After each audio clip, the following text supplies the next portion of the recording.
नमस्कार, मैं Mohan Dubey, VSRS news में आप सभी का स्वागत है। हमारा देश भले ही कृषि प्रधान हो, लेकिन इसी देश में आजकल किसानों की क्या व्यवस्था है और क्या उनकी अवस्था है, ये नए से बताने की आपको जरूरत है। किसानों की आय किस तरह दुगनी हो सकती है, इस पर कई उपाय योजना किए जा रहे हैं, लेकिन फिर भी किसान जो है वो गरीब से गरीब होता जा रहा है। हालांकि हमारे साथ कई इन विषयों पे चर्चा करने वाले कई लोग हैं। इस उपाय योजना हर किसान तक पहुंचने के लिए हर प्रयास किया जाता है, लेकिन किसान तक कुछ ही उपाय योजना पहुंचती है, और जिसकी वजह से किसानों को अपनी आय किस तरह से दुगनी की जा सकती है उसके बारे में उन्हें कम जानकारी होती है। आज हमारे साथ इसी विषय पर बात करने के लिए डॉक्टर परशुराम पाटिल है, जो कि कृषि और प्राकृतिक संसाधन विशेषज्ञ है, अर्थशास्त्री है, और अंतर्राष्ट्रीय बाजार पेट में उनका काफ़ी अच्छा नाम है। ये अंतर्राष्ट्रीय बाजार पेट तक किसान किस तरह से पहुंच सकता है और किस तरह अपनी आय दुगनी कर सकता है, उस विषयों पर खास तौर से मार्गदर्शन करते हैं। सर, सबसे पहले तो आपका स्वागत है हमारे स्टूडियो में। सबसे पहले मेरा यही सवाल होगा कि हमारा देश जो है वो कृषि प्रधान है, लेकिन आज भी किसानों की जो हालत है वो काफ़ी बदतर से बदतर होती जा रही है। इस पर क्या उपाय योजना कर सकते हैं और किस तरह से आप उनको मार्गदर्शन करेंगे? देखिए कि जब हम भारत की बात करते हैं, जब हम भारत की अर्थव्यवस्था की बात करते हैं, तो जब तक हम कृषि अर्थव्यवस्था की बात नहीं करते तब तक ये दोनों चीज़ें कंप्लीट नहीं होती। अगर भारत को अपना सर्वांगीण विकास करना है, स्पेशली इकोनॉमिक डेवलपमेंट करनी है, तो एग्रीकल्चर का डेवलपमेंट होना ही होना है। और जब आप एग्रीकल्चर डेवलपमेंट और एग्रीकल्चर इकोनॉमिक डेवलपमेंट की बात करते हैं, तब किसानों का डेवलपमेंट होना ज़रूरी है। अभी देखेंगे कि लास्ट 100 ईयर से अगर हम कृषि अर्थव्यवस्था की हिस्ट्री अगर हम देखेंगे तो उसमें काफ़ी सारे चेंजेस आए हैं। अभी राइट नाउ अगर आप कृषि अर्थव्यवस्था देखोगे कि तो हमारी जो ट्रेडिशनल अर्थव्यवस्था थी कृषि की, जिसको हम बोलते थे प्रोडक्शन बेस्ड इकोनॉमिक्स और प्रोडक्शन बेस्ड अर्थशास्त्र, अभी उसमें चेंज आया है। अभी जो कृषि है वो इकोनॉमी बेस्ड, मार्केट बेस्ड, यानी जो मार्केट में चलेगा उसको अभी इस गवर्नमेंट ने भी ये चेंजेस लाए हैं कि अगर हमारे किसान की इनकम दुगनी करनी है, भारत को कृषि अर्थव्यवस्था में आगे बढ़ाना है, भारत का जो सारा एग्रीकल्चर गुड्स हो, इंटरनेशनल मार्केट हमारा एक्सपोर्ट बढ़े, इसलिए भारत सरकार ने काफ़ी सारी चेंजेस लाए इसमें कि जो हमारा ट्रेडिशनल अप्रोच था, जो प्रोडक्शन बेस्ड, यानी हम सिर्फ कल्टीवेशन करते थे, उगाते थे, लेकिन हम बाजार का ध्यान नहीं रखते थे। अभी हम क्या कर रहे हैं कि बाजार का ध्यान रखते हुए या फिर जो कुछ हम प्रोडक्ट करेंगे और जो हमारे स्टेक होल्डर्स है वो ज़्यादा से ज़्यादा मार्केट में किस तरह से पार्टिसिपेट कर सकेंगे, इसलिए काम चल रहा है। तो अगर ये जब हो जाएगा तो हम ये भी देख रहे हैं कि किसान इसमें ज़्यादा से ज़्यादा कैसे इन्वॉल्व हो, यानी जो मॉडर्न ट्रेड एंड कॉमर्स है, यानी एग्रीकल्चर एक्सपोर्ट है, जो डोमेस्टिक हो या फिर इंटरनेशनल एग्रीकल्चर मार्केटिंग हो, उसमें किसान ज़्यादा से ज़्यादा कैसे भाग ले ताकि उनकी इनकम दुगनी हो जाएगी। तो लास्ट एटलीस्ट 2014 से जो भी गवर्नमेंट आई है, उनका एक क्लियर कट फोकस है कि किस तरह से हम इस इकोनॉमी को, एग्रीकल्चर को बढ़ावा दे सकें और किस तरह से हम ज़्यादा से ज़्यादा किसान को हम किससे इस मॉडर्न इकोनॉमिक्स के प्रोसेस में लाया जा सके। अभी जो हमारी कृषि कानून अर्थव्यवस्था है वो किस मोड़ पे है और इसमें किसानों का कितना हित हो रहा है, या फिर किसान कहाँ खड़ा है इन पूरी अर्थव्यवस्था में? ये काफ़ी अच्छा सवाल है। हमारी जो अभी कृषि अर्थव्यवस्था है वो अभी ट्रांजिशन प्रोसेस में है और ट्रांसफॉर्मेशन मोड में है। किस तरह से जो हम अभी देख रहे हैं ना, हम अभी देख रहे हैं कि जो whatever we are producing वो प्रोडक्शन ही ना रहे, हम उससे ज़्यादा से ज़्यादा वैल्यू एडेड प्रोडक्ट कैसे बनाए, हम ज़्यादा से ज़्यादा फूड प्रोसेसिंग इंडस्ट्री को किस तरह से आगे ला सके, और जो कुछ हम बना रहे हैं वो किस तरह से इंटरनेशनल मार्केट में जाए। और नॉट ओनली दैट कि ये जो सारा है इसमें किसान ज़्यादा से ज़्यादा कैसे, जैसे कि किसान कैसे खुद एग्री बिजनेस कर सकता है, किसान खुद कैसे फूड प्रोसेसिंग प्लांट लगा सकता है, किसान खुद कैसे एक्सपोर्ट कर सकता है। इसके सिवा भारत सरकार ने अलग अलग चीज़ें, जैसे कि FPO फार्मर फूड ऑर्गेनाइजेशन है, कोऑपरेटिव स्ट्रक्चर है, इंक्यूबेशन सेंटर है, बहुत सारी चीज़ें हैं जो को ये जो ट्रेडिशनल अप्रोच था हमारे एग्रीकल्चर इकोनॉमी को वो चेंज हो सके।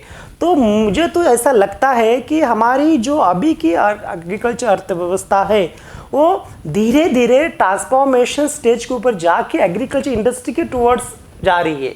और इसमें हम भारत सरकार ये कोशिश कर रही है कि इसमें ज़्यादा से ज़्यादा किसान इन्वॉल्व हुए, या फिर जो किसान की अभी नई पीढ़ी है जो जिन्होंने काफ़ी अच्छा एजुकेशन लिया है, दुनिया देखी है, वो किस तरह से ज़्यादा इस बिज़नेस में आ सके।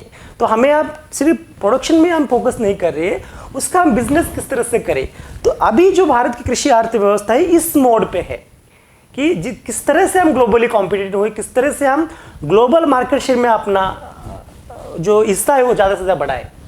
सबसे अहम सवाल यह है कि किसान की आय किस तरह से बढ़नी चाहिए। भले ही कई उपाय योजना इस पर शुरू है, किसान की आय दुगनी करने के लिए सरकार प्रयास कर रही है। अभी फिलहाल हम किसान की आय दुगनी करने के लिए क्या कुछ कर सकते हैं और किसान इसके लिए क्या कुछ नई उपलब्धियां हासिल कर सकता है? देखिए स्पेसिफिकली जो गवर्नमेंट है 2014 से लगातार फोकस कर रही है कि, और उनका एम्बिशियस टारगेट भी है कि doubling the farmers income and doubling the agriculture exports.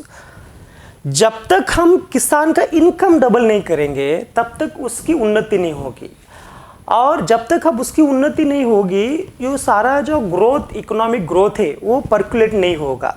तो भारत सरकार ये चाहती है, सरकार कोई भी आए, इस गवर्नमेंट के पीछे कोई भी सरकार आ जाए, लेकिन उनका कॉन्स्टेंटली एफर्ट रहा है कि किसान का प्रोटेक्ट करना है, किसान का इनकम बढ़ाना है और किसान को मेन स्ट्रीम में लाना है। तो अभी अगर हम अभी जो राइट नाउ जो हमारा एग्रीकल्चर का सारा सेटअप था उसमें किसान का जो टोटल वैल्यू शेयर है, जो जिसको हम सप्लाई चेन शेयर बोलते हैं, और इसका हम बोलते हैं कि अगर 1 रुपये कस्टमर से आता है किसान को तो उसमें कितना रुपए किसान को मिलता है, तो वो बहुत कम था।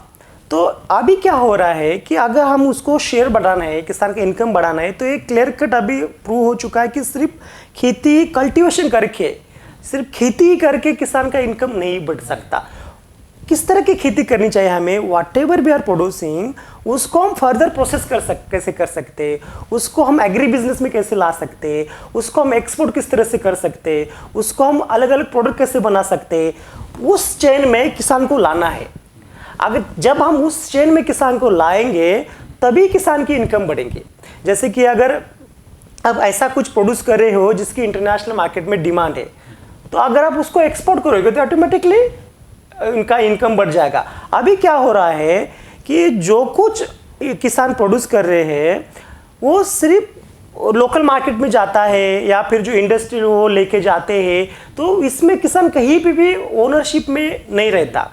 तो अभी क्या चल रहा है लास्ट 5-6 ईयर से कि वो जो सारे जो अलग अलग इनपुट है, जैसे कि फूड प्रोसेसिंग इंडस्ट्री में किस तरह से ला सकते हैं, वैल्यू एडिशन किस तरह से कर सकते हैं, या फिर इसको एग्रीकल्चर एक्सपोर्ट किस तरह से बढ़ा सकते हैं, और इस सारे प्रोसेस में किसान किस तरह से आ सकता है। जब तक किसान इस सारे प्रोसेस में आ नहीं सकता तब तक उसकी इनकम बढ़ना डिफिकल्ट है। इसलिए आप देखोगे कि कॉन्स्टेंटली जो एक 8-10 साल से काम हो रहा है, अभी इस साल भारत दुनिया के टॉप 10 एग्रीकल्चर एक्सपोर्ट कंट्री में आ रहा है।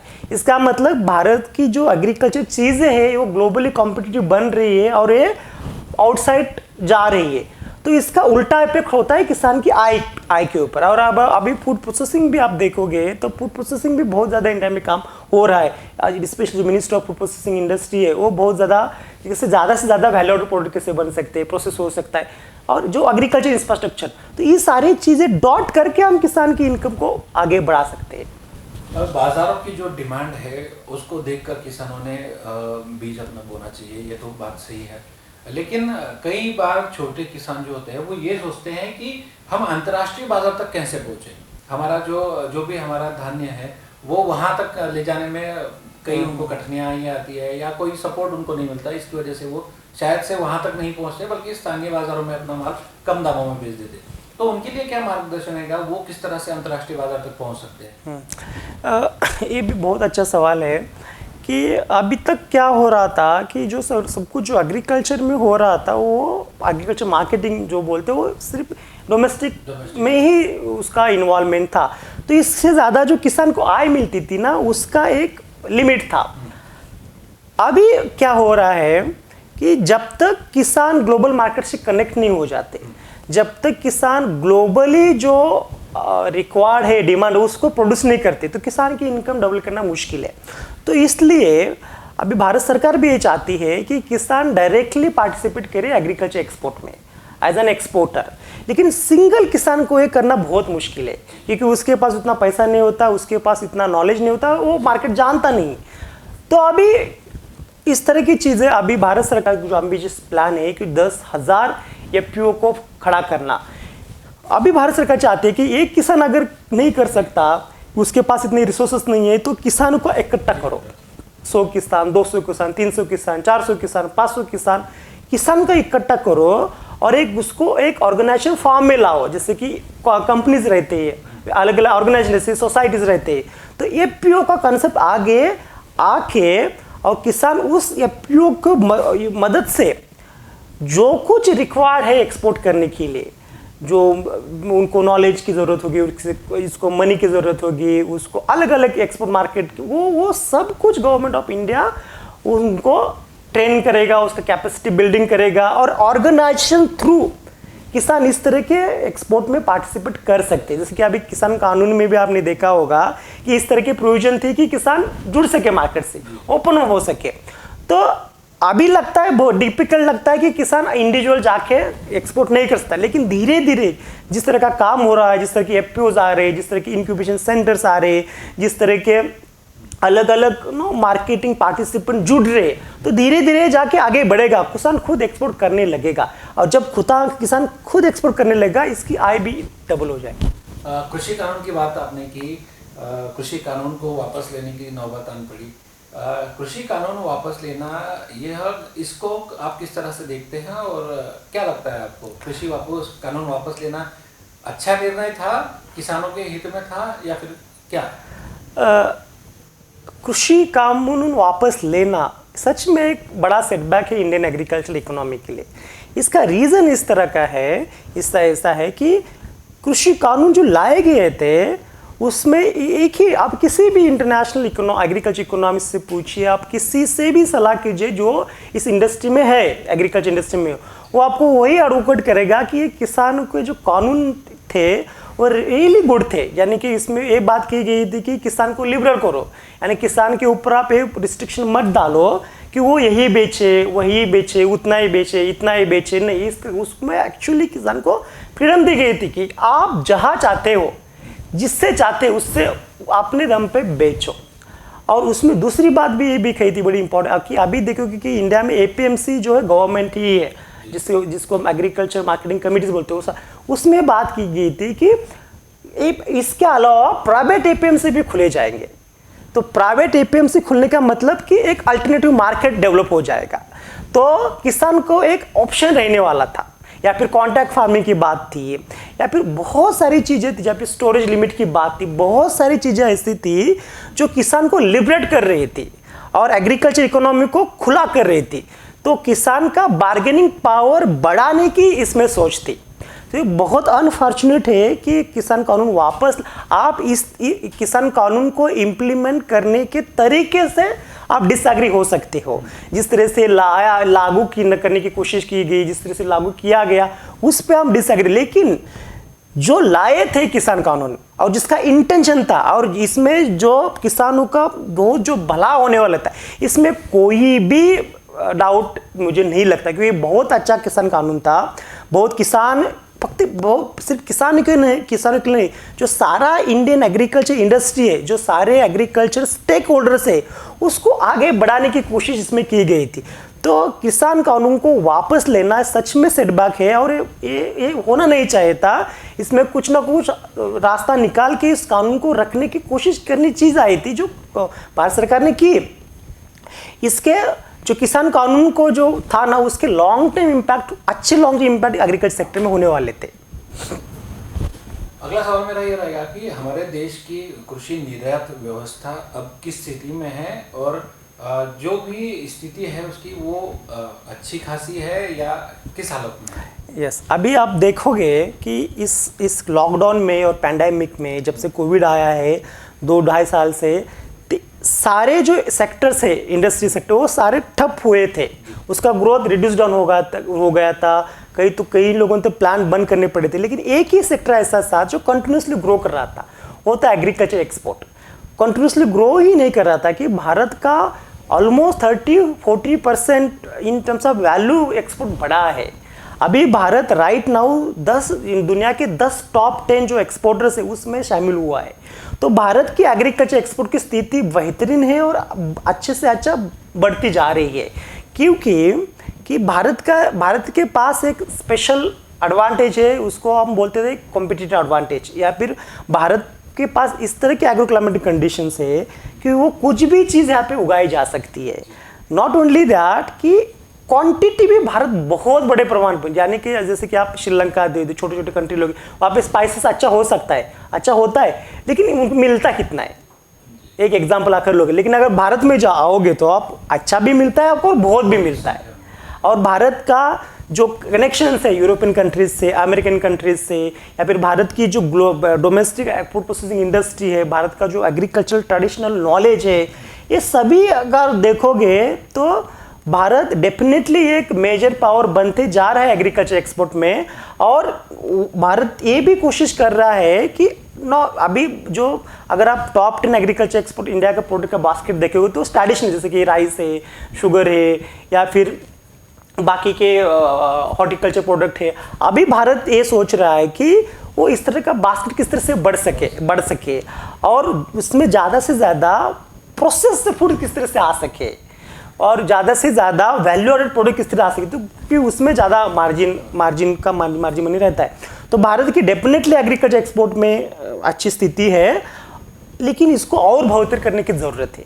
इसको और जब तक भारत एटलीस्ट टॉप 1, 2 और 3 कंट्रीज में एग्रीकल्चर एक्सपोर्ट नहीं आएगा, तब तक भारत का जो एक प्लान है कि ग्लोबल पावर बनना एग्रीकल्चर इंडस्ट्री में, तब तक वो कंप्लीट नहीं होगा।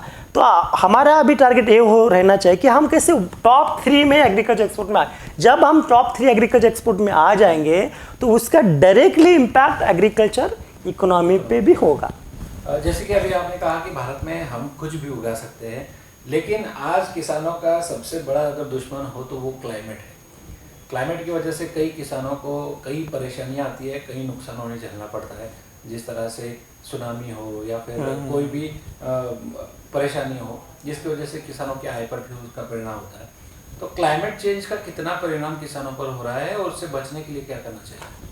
बहुत अच्छा सवाल है। और इसमें ये बात है कि अगर 21वीं सेंचुरी के अलग अलग चैलेंजेस देखोगे तो उसमें सबसे बड़ा चैलेंज आपको देखेगा क्लाइमेट चेंज, क्योंकि क्लाइमेट चेंज का जो इम्पैक्ट है वो सबसे ज़्यादा गरीब के ऊपर ही होता है, यानी सबसे ज़्यादा उसका इम्पैक्ट किसानों के ऊपर ही होता है। जैसे कि अनटाइम बारिश आना, बारिश न आना, हार्वेस्टिंग के टाइम बारिश आना, और सुनामी आना, या फिर फॉरेस्टेशन, डिफॉरेस्ट, इस सबका जो इम्पैक्ट है ना वो एग्रीकल्चर के ऊपर होता है। और जब इसका इम्पैक्ट होता है तो ड्रास्टिकली सारा प्रोडक्शन उसका डिस्ट्रॉय हो जाता है। जब प्रोडक्शन डिस्ट्रॉय हो जाता है तो उसका फार्मर की जो इनकम आती थी वो डिस्ट्रॉय होने लगती है। और नॉट ओनली प्रोडक्शंस, जो अलग अलग फैक्ट्री है उसमें सॉइल डिस्ट्रॉय होती है, वाटर लेवल नीचे चला जाता है, बहुत सारी चीज़ें हैं जो लॉन्ग टर्म इम्पैक्ट, इसका जो इम्पैक्ट है वो 1 या 2 साल के लिए वो लॉन्ग टर्म रहता है। इसलिए सबसे बड़ी चैलेंज अभी इंडियन एग्रीकल्चर इकोनॉमी के साथ है वो किस तरह से क्लाइमेट को हम एड्रेस कर सकते हैं, किस तरह से हम climate change agriculture technology implement कर सकते हैं, किस तरह से हम क्लाइमेट स्मार्ट एग्रीकल्चर इसमें आ सकते हैं, और ऐसे कौन से प्रैक्टिसेस है जो हम इसमें इन्वॉल्व करके हम जो उसका इम्पैक्ट है क्लाइमेट वो मिनिमाइज कर सकते हैं। इसमें भारत सरकार भी बहुत ज़्यादा काम कर रही है कि किस तरह से किसान को इस क्लाइमेट चेंज के चैलेंज से बचाया जा सकता है, किस तरह से रिड्यूस किया जा सकता है। फॉर एग्जांपल मैं एक एग्जांपल देता हूँ कि अभी भारत का जो टॉप 10 एक्सपोर्ट में जो है उसमें बासमती राइस भी है, लेकिन हम जब बासमती राइस के एक्सपोर्ट के बारे में बात करते हैं तो हम देखते हैं कि एक बासमती केजी का राइस डेवलप करने के लिए 3 या 4 हज़ार लीटर का वाटर लगता है। 3000 लीटर वाटर लगता है। तो हम जब एक्सपोर्ट बासमती राइस करते हैं तो हम एक्सपोर्ट नहीं, सिर्फ एक्सपोर्ट राइस नहीं करते, उसके साथ साथ हमारे जो वैल्यूबल नेचुरल रिसोर्स है जैसे वाटर है वो भी एक्सपोर्ट करते हैं। तो इस तरह की चीज़ें हैं, जब क्लाइमेट चेंज या फिर एग्रीकल्चर जब एक्सपोर्ट ये सब बातें करते हैं तो इसका एक इंटीग्रेटेड हमें प्लान बनाना की ज़रूरत है और इसको मद्देनजर रखते हुए इसको आगे बढ़ने की ज़रूरत है। तो फार्मर्स को क्लाइमेट चेंज के इम्पैक्ट के बचाने के लिए फार्मर्स किस तरह से इसको नई नई टेक्निक अडाप्ट करके फार्मर्स का इनकम को बचाया जाए, इसमें बहुत काम हो रहा है भारत सरकार के लिए और ग्राउंड लेवल के ऊपर, और इसका धीरे धीरे इसका एक अच्छा नतीजा निकल के आएगा। अंतर्राष्ट्रीय वित्त संस्था यानी कि WTO का एक महत्वपूर्ण रोल है। भारतीय किसानों को किस तरह से इसे बचाया जा सकता है और यह संस्था किस तरह से कार्यरत है? ये बहुत अच्छा सवाल है सर। WTO के प्लेटफॉर्म पे ऊपर अगर आप देखोगे कि जब से वो आया है इमरजेंसी में, तो वहाँ पे हमेशा फाइट रहती है कि डेवलप कंट्री के बीच में और डेवलपिंग कंट्री के बीच में। डेवलप कंट्री इस तरह के रूल्स और रेगुलेशंस और इस तरह के क्लॉज लाने की कोशिश करते हैं कि डेवलपिंग कंट्री आगे ना बढ़ सके। जैसे कि इस टाइम अमेरिका और भारत में हाँ इसी के लेकर बहुत चर्चा हुई। अभी WTO और अमेरिकन कंट्रीज ये बोल रहे हैं कि भारत अभी डेवलप कंट्री ऑलरेडी हो चुका है, is no more developing country. तो जो एक डेवलपिंग कंट्री के लिए अलग अलग सब्सिडी स्कीम में जो रिहाई दी जा सकती है वो हमसे वापस ले रहे। और दूसरा जैसे कि अभी जो 20 साल का जो WTO होने वाला था उसमें 2-3 चीज़ें थी, जैसे कि फिशरी के ऊपर थी और दूसरी की जैसे पीस क्लॉज के ऊपर थी। तो ये तो चलता रहता है इंटरनेशनल लेवल पे। तो हमें हमारे फार्मर्स को प्रोटेक्ट, जैसे कि भारत सरकार करती आई, सरकार कौन सी भी रहे या फिर इस पार्टी की रही या उस पार्टी की रही, लगातार भारत सरकार फार्मर्स को इंटरनेशनल लेवल पे WTO के लेवल पे प्रोटेक्ट करने की कोशिश करती है और करती रहेगी। तो हमें किसान का ध्यान, जब हम WTO में निगोशिएशन करते हैं किसी चीज़ का, किसी प्रोडक्ट का, तो हमें हमेशा ये ध्यान रखना पड़ेगा कि हम हमारे एग्रीकल्चर इकोनॉमी को किस तरह से प्रोटेक्ट कर सकते हैं और हमारे फार्मर्स को किस तरह से प्रोटेक्ट कर सकते हैं, और इसके रूल्स और रेगुलेशंस के दायरे में रहते हुए हम किस तरह से हमारा इंटरनेशनल एग्रीकल्चर ट्रेड बढ़ा सकते। तो भारत सरकार इसमें बहुत कॉन्शियस है कि सरकार को किसानों को प्रोटेक्ट करना, एग्रीकल्चर को प्रोटेक्ट करना है, कोई भी WTO या फिर कोई भी इंटरनेशनल प्लेटफॉर्म हो। विश्व की कृषि अर्थव्यवस्था जो है उसमें क्या आपको लगता है कि भारत जो है वो लीडर बन सकता है? और अभी फिलहाल की जो स्थिति है उसमें भारत कब तक लीडर बनने के चांस है? अगर भारत का आप सारा ज्योग्राफी देखोगे, भारत का अगर हिस्ट्री देखोगे, भारत के पास जो अलग अलग नेचुरल रिसोर्सेस है, एग्रोक्लाइमेटिक कंडीशन से, सॉइल से लेके, वाटर से लेके, एयर से लेके, एवरीथिंग अगर आप देखोगे, या फिर भारत का जो रिश्ते हैं रेस्ट ऑफ द वर्ल्ड से, अमेरिकन कंट्रीज हो या फिर वेस्ट अफ्रीकन कंट्रीज हो, यूरोपियन कंट्रीज हो, देखोगे तो भारत में बिल्कुल ये क्षमता है कि एग्रीकल्चर इंडस्ट्री में जगत गुरु बनने की, विश्व गुरु बनने की। भारत में डेफिनेटली क्षमता है कि भारत दुनिया में वर्ल्ड एग्रीकल्चर इकोनॉमी में टॉप में जा सकता है और जाएगा एक दिन। इसके लिए बहुत ज़्यादा काम करने की ज़रूरत है। जैसे कि अभी एक एग्जाम्पल था कि 2018 में मोदी सरकार ने फर्स्ट टाइम इंडिया में first comprehensive agriculture export policy लाई, जिस तरह से उससे पहले कोई भी एग्रीकल्चर एक्सपोर्ट पॉलिसी कॉम्प्रिहेंसिव नहीं थी, जिससे कि भारत का एग्रीकल्चर एक्सपोर्ट सिस्टमेटिकली नहीं हो रहा था। अभी जो लाई उन्होंने पॉलिसी, तो हमें अभी रिजल्ट देखने का कि भारत अभी टॉप 10 में आया है। तो इस तरह से बहुत चीज़ें हैं, क्योंकि भारत के पास एक बड़ा knowledge, traditional knowledge, indigenous knowledge का भंडार है और हज़ारों सालों से यहाँ पे खेती की जाती है, हज़ारों सालों से यहाँ से खेती का वापर किया जाता है। तो इसके मद्देनजर आप देखोगे और जो जहाँ पे गैप्स है और जहाँ पे प्रॉब्लम्स है, अगर उसको आइडेंटिफाई करके उसको अगर सोल्यूशन दिया जाए तो भारत डेफिनेटली वर्ल्ड में नंबर 1 कंट्री एग्रीकल्चर इंडस्ट्री में बन सकता है। और जब ये भारत वर्ल्ड में नंबर 1 एग्रीकल्चर इंडस्ट्री में बनेगा, उसी टाइम भारत का जो सुपर इकोनॉमिक पावर बनने का सपना है वो भी कंप्लीट होने के, तो भारत डेफिनेटली एग्रीकल्चर इंडस्ट्री में विश्व गुरु या लीडर बन सकता है। एक मेरा यह सवाल है कि किसानों को एमएसपी मिलना चाहिए, इसकी काफ़ी मांग भी हो रही थी, उसके लिए चर्चा भी हुई, मतलब एमएसपी दिया जाएगा इसको लेकर भी बात तय हुई थी, लेकिन अभी तक एमएसपी जो है वो किसानों को नहीं मिल रही। तो इसके बारे में आप क्या कहेंगे? देखो, MSP is very very sensitive subject. MSP किसान को मिलती नहीं ऐसा नहीं है। 22 से 23 क्रॉप एमएसपी के अंडर है। सभी क्रॉप आप एमएसपी के अंडर नहीं ला सकते।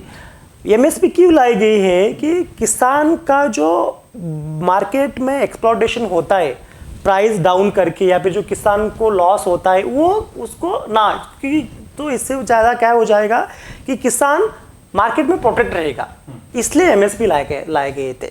लेकिन आप सभी प्रोडक्ट के ऊपर एमएसपी नहीं ला सकते। क्यों?